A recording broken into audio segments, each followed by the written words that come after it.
Today we have the 2021 Kia Niro. This vehicle has done just over 26,000 miles.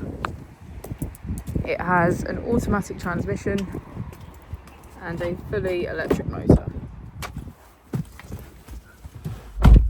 To the left of our steering wheel, we have voice control as a feature, as well as automatic headlights.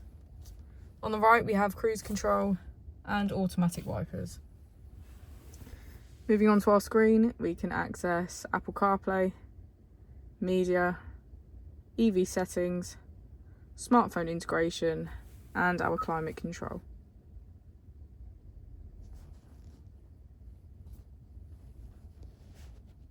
If we press our drive mode button, we can switch between our 4 different driving modes: Sport, Eco, Normal, and if we hold down, Eco Plus.